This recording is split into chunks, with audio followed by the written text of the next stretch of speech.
자, 안녕하세요. 이번 시간에는 이제 많은 분들이 요청해주신 생초보 분들을 위한 강의를 시작해 볼 건데요. 제 유튜브 채널에 있는 컨텐츠들을 하기 위해서 알아야 할 이 PPT, 기초 기능에 대해서 알려드리도록 하겠습니다. 바로 시작을 해보도록 하겠습니다. 자, 보통 PPT를 켜면은 이런 식으로 화면이 있어요. 이런 거 싹 선택하셔서 딜리트 지워주시고요. 자, 우선 도형 넣는 법에 대해서 알려드리도록 하겠습니다. 도형 넣을 때는 보통 두 가지 방법이 있어요. 예를 들어서 네모를 만든다 하면은 네모를 클릭을 하고 한번 딱 클릭을 해서 네모를 만들거나, 아니면은 네모를 클릭을 해서 이렇게 드래그를 한 다음에 도형을 만들거나. 자, 근데 드래그를 할 때도 또 종류가 나뉘는데요. 쉬프트를 누른 상태에서 드래그를 하면은 정배열로 늘어나게 되고요. 그리고 쉬프트를 누르고 컨트롤을 누른 상태에서 이렇게 드래그를 하면은 가운데를 기준으로 도형이 커지면서 생겨납니다. 그래서 여러분들이 PPT의 기초에서 알아야 될 거는 뭐냐면 바로 이 컨트롤과 쉬프트, 이 두 개를 알아두셔야 돼요. 자, 그래서 이 컨트롤과 쉬프트가 또 어디에 쓰이냐? 선택을 할 때도 쓰여요. 이거를 선택하고 요거를 같이 선택하고 싶다 그러면은 컨트롤 아니면은 쉬프트를 눌러준 상태에서 이렇게 클릭을 해주시면 같이 선택이 돼요. 역시 이것도 같이 선택하려면은 이렇게 컨트롤 혹은 쉬프트를 누른 상태에서 클릭을 해주는 거죠. 그리고 선택을 해제하고 싶다, 역시 쉬프트나 컨트롤을 누른 상태에서 한 번 더 눌러주시면 이렇게 클릭이 해제가 됩니다. 파워포인트 선택의 가장 중요한 개념은 뭐냐면, 도형을 선택을 할 때 여러분들은 이 네 꼭지점, 이 네 모서리를 다 포함하도록 드래그해야 이 도형이 선택이 된다는 겁니다. 포토샵에서는 이렇게만 선택을 해도 이 도형이 선택이 되는데, 파워포인트에서는 이 도형을 선택을 하려면 이렇게 네 모서리를 다 감싸주도록 드래그를 해야 선택이 되거든요. 이게 왜 중요한 개념이냐? 자, 보세요. 검정색의 네모가 있어요. 검정색의 네모가 요 뒤에 있어요. 그럼 나는 이 상태에서 이 검정색의 네모를 바깥으로 빼놓고 싶어. 여러분들이 만약에 선택의 개념에 대해서 알고 있으면 이런 식으로 선택을 해주신 다음에 이렇게 빼낼 수가 있어요. 자, 다시 보여드릴게요. 자, 이렇게 네모가 있으면은 제가 아까 말씀드렸다시피 파워포인트에서 도형을 선택을 하려면 이 네 모서리를 다 포함하도록 드래그를 해야 되잖아요.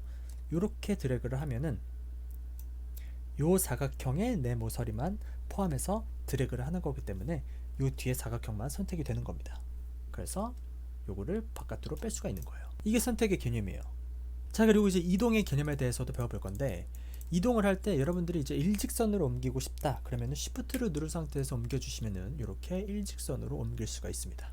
자, 그래서 보통 여러분들이 파워포인트에서 딱딱 떨어지는 디자인을 많이 할 텐데, 그때 이 쉬프트를 활용을 해서 도형을 옮겨주시면 이렇게 일직선으로 옮길 수가 있으니까 반드시 알아둬야 되는 기능입니다. 자, 그리고 이렇게 도형이 있을 때 마우스 오른쪽 키를 눌러서 이렇게 개체 서식에 들어갑니다. 그 다음에 채우기를 없애요. 자, 채우기를 없애게 되면은 이때부터 클릭하기가 조금 힘들어집니다. 왜냐면은 채우기를 없앴기 때문에 여러분들이 여기를 아무리 클릭을 해도 이 도형이 선택이 되지 않습니다. 채우기를 없앴을 때 도형을 선택을 하려면 이 모서리를 선택을 해주셔야 돼요. 그래야 선택이 됩니다.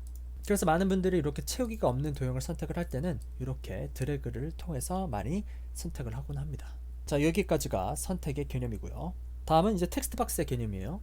자, 텍스트 박스가 있어요. 많은 분들이 텍스트 박스를 쓸 때 이렇게 드래그를 해서 텍스트 박스를 만듭니다. 자, 그래서 글씨를 쓰게 되면 텍스트 박스의 일정 길이만큼 텍스트가 넘어가게 되면은 텍스트가 알아서 두 줄로 바뀌게 돼요. 근데 여러분들이 텍스트 박스를 만들 때 클릭 한 번만 해서 만들게 되면은 이렇게 여러분들이 쓰는 이 문장의 길이에 비례해서 텍스트 박스가 늘어나게 됩니다. 그래서 아무리 써도 두 줄로 내려가지 않고 텍스트 박스가 길어져요. 그래서 저는 많은 분들한테 텍스트 박스를 쓰게 되면 반드시 텍스트 박스를 누르고 클릭을 한 번만 해라, 그 다음에 글씨를 써라 라고 추천을 합니다. 왜냐면 이렇게 텍스트 박스의 크기가 글씨의 길이만큼 있으면 나중에 정렬을 하기가 편하기 때문에 이렇게 하라고 추천을 해요. 자, 그 다음에 글씨를 쓸 때 자간을 또 조정을 할 수가 있어요. 자, 여기 보시면 여기 가나라고 되어 있죠. 문자 간격, 자간을 조절할 수가 있는데요. 여기서 여러분들이 기타 간격에서 뭐 이제 좁게를 넓게를 하든 이렇게, 아니면은 좁게를 하든 이렇게 여러분들이 글씨의 자간을 넓히고 좁힐 수가 있어요. 그리고 행간도 여러분들이 마음대로 조정을 할 수가 있어요. 자, 이렇게 만약에 예를 들어서 글씨가 있으면 여기 줄 간격에서 이렇게 줄 간격을 여러분들이 마음대로 조절할 수가 있고요. 줄 간격 옵션에서 줄 간격에서 배수로 바꾼 다음에 자, 뭐 1.2 정도로 해서 행간을 조절할 수도 있고요. 그 다음에 글씨를 쓸 때 문단의 정렬이 굉장히 중요한데요. 보통 여러분들이 글씨를 처음 쓰게 되면 문단이 왼쪽 정렬이 돼 있어요. 근데 저는 뭐 가운데 정렬, 오른쪽 정렬 이렇게 마음대로 조절할 수가 있으니까 뭐 도형에 맞춰서 여러분들이 문단의 정렬을 조절을 한 다음에 글씨를 써주면 훨씬 가독성이 좋은 깔끔한 PPT를 만드실 수 있을 거예요. 자, 그 다음에 채우기에 대한 개념을 알려드리도록 할게요. 도형을 만들 때 이렇게 이제 선이 없고 이렇게 다양한 채우기가 있어요. 보통 그라데이션 채우기 같은 경우에는 여러분들한테 추천하지는 않습니다. 지금 여러분들이 그라데이션을 쓰기에는 조금 어려울 거예요. 그래도 개념에 대해서 알려드리자면, 자, 그라데이션은 색깔이 서서히 바뀌는 개념이에요. 그래서 이렇게 요거를 이제 중지점이라고 하는데 색깔이 바뀌는 기점이라고 생각하시면 돼요. 자, 그래서 요거를 이렇게 색깔 주고 색깔 주고 색깔 주고 이렇게 색깔을 주게 되면은 이 색깔의 기점을 따라서 그라데이션이 바뀌는 걸 여러분들이 확인할 수 있어요. 근데 여러분들이 그라데이션을 쓰고 싶다 하면은 이 중지점은 웬만하면은 딜리트로 해서 지워주고 이렇게 2개 정도의 중지점을 냅두고 써주시면은 그나마 이 그라데이션을 쓰기가 쉬울 거예요. 자, 그라데이션을 써주고 이렇게 투명도를 여러분들 마음대로 조정을 할 수가 있고요. 살짝 이런 식으로요. 그리고 그라데이션의 중지점의 위치를 변경을 해가면서 그라데이션의 느낌을 조절할 수 있고요. 그리고 역시 각도도 조절을 해가면서 그라데이션의 느낌을 변형시킬 수도 있어요.